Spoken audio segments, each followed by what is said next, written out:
advised.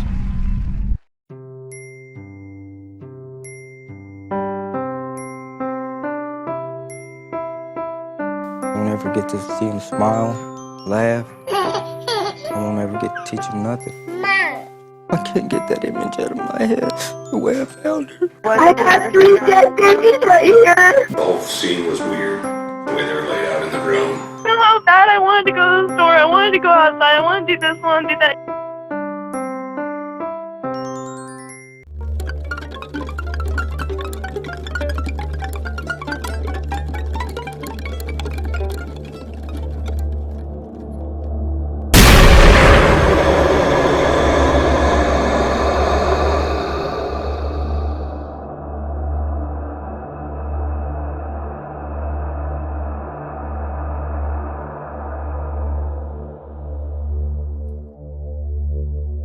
In 2014, Rachel Henry wrote on her Facebook, "Life can't be tamed and it isn't a game. Expect the unexpected. Don't let your guard down for 1 second. If you do, life will come back and knock your lights out. Love is the reason why you keep your guard up though, until someone comes along and proves they deserve it. But you live, laugh, and learn along the way. Life's too short to be anything but happy. So that is why you have to live life to the fullest and not allow anyone to put you down. You also have to stand up for yourself and not let anyone take advantage of you or what you do. Just ignore the negative things and have fun." Rachel Henry also shared this. "Everyone makes mistakes in life, but that doesn't mean they have to pay for them for the rest of their life. Sometimes good people make bad choices. It doesn't mean they are bad. It means they are human." And that is the question you can ask yourself after hearing her story. Is Rachel Henry a monster or a human? You decide. On Rachel Milan Henry's Facebook page, it says she's a native of San Diego, California. But in reality, she grew up in Prague, Oklahoma. Prague is a small town with a population of about 3,000 people. She attended school there and graduated in 2011 from Prague High School. She studied to be a certified nursing assistant at the Gordon Cooper Technology Center in Shawnee, Oklahoma. She began her studies there while still in high school and graduated in May of 2019. Rachel also worked at Walmart and was described by her coworkers as down-to-earth, willing to give her shirt off her back to anyone, and willing to help anyone in need, and a real sweetheart. She was also a caregiver to her sick mother and took care of her emotionally, physically, and financially. But her life would change when she met Padre Rios in a parking lot by chance. This was the beginning of a 7-year relationship that would both be tragic and a tragedy. At first it was love at first sight, but life has a funny way of coming at you, and after the honeymoon phase was over, Padre's true colors emerged. He was mentally and physically abusive towards Rachel Henry. He was also a meth addict, and after her meeting with Padre, Rachel Henry also became a meth addict. Kids weren't planned, but by 2018 they had 2 children. But due to their lifestyle, they lost their kids in 2018. They were taken away by the Oklahoma Department of Human Services. The workers cited unsafe living conditions, substance abuse by both parents, and domestic violence. To make matters worse for Rachel Henry, her mother died. But through all this, both parents did what they had to do to clean up their acts, and were soon reunited with their kids. With their children back in their arms, they moved to Phoenix, Arizona in summer 2019. They moved in with 49-year-old Pearl Rebolledo, the aunt of Padre, with their 3 children, Zane Henry 3, Miraya Henry 1, and Catalaya Rios 7 months. They moved there for a fresh start, but meth soon smiled upon the young couple again in Phoenix. Oh yeah. After they moved, Rachel Henry's meth addiction became worse, and she began to act strange for days and days in the month of January. The death of her mother, her abusive relationship, her meth addiction, and 3 young children to take care of proved too much for the young mother, and on January 20th, 2020, Rachel Henry snapped. Rachel Henry said that she would put the kids down for a nap while the other members of the household went to pick up someone from work. When everyone left, Rachel began playing with 1-year-old Miraya Henry, whose birthday was in a week, and began wrestling on top of her. She felt Myra's breathing was being obstructed but continued to impede her breath by placing her hand over her mouth. Rachel Henry then began to sing Itsy Bitsy Spider. Myra kicked at her mother, while the 3-year-old Zane Henry yelled no at her in an attempt to get her to stop. Zane Henry tried to help his 1-year-old sister by punching his mother, but to no avail. Rachel Henry knew she had killed her daughter when she had stopped kicking her. Rachel then chased after 3-year-old Zane Henry, but was interrupted when someone stopped by looking for Padre.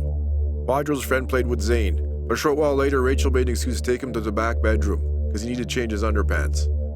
The friend left and said he would come back later. Zane went with his mother, without making a fuss after witnessing his sister's murder.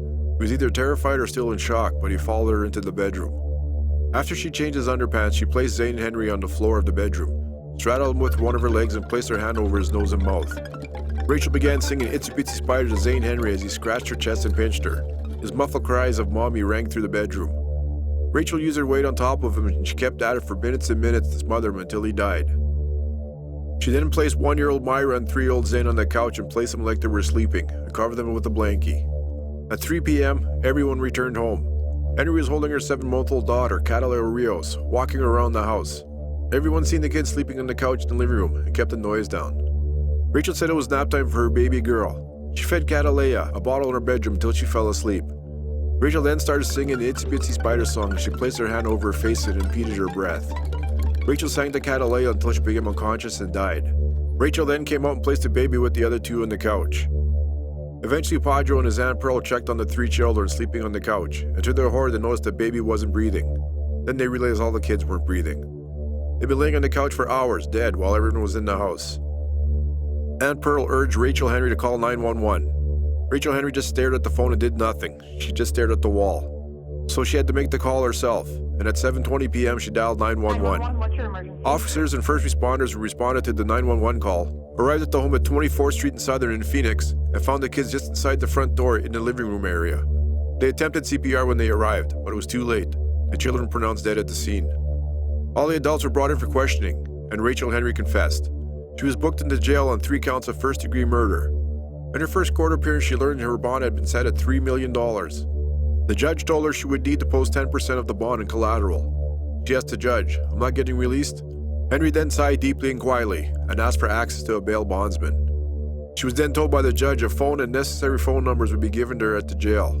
Rachel Henry then told the judge, "I don't know how I'm going to be able to get the money. I don't have a job or anything." In a video chat a few months later with Aunt Pearl, she was asked why she did what she did. Rachel Henry said, "I didn't know what was going on.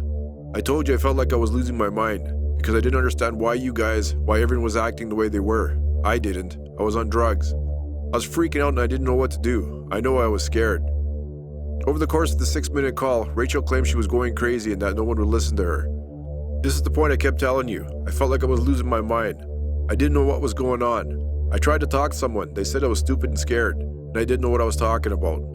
However, when pressed more by Aunt Pearl, Rachel Henry gave another reason for her actions. "Do you know how bad I wanted to go to the store? I wanted to go outside. I wanted to do this and I wanted to do that. You said I couldn't be seen by Francisco. You said I couldn't go to the store because of the babies and this and that.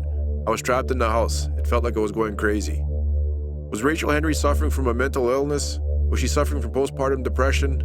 Was she high on meth? Was she feeling hopeless and overwhelmed so much so that she saw no way out? Or was it a combination of everything that left her feeling hopeless and all alone in the world?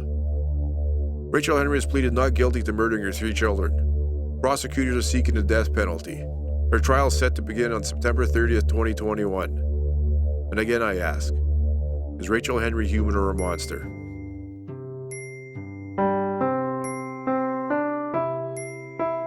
I won't ever get to see him smile, laugh. I won't ever get to teach him nothing. I can't get that image out of my head the way I found her. I got 3 dead babies right here. The whole scene was weird. The way they were laid out in the room. I know how bad I wanted to go to the store. I wanted to go outside. I wanted to do this, I wanted to do that.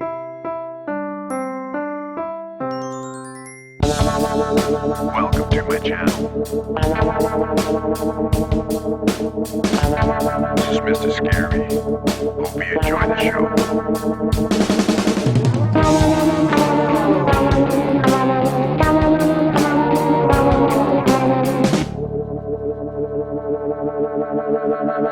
show.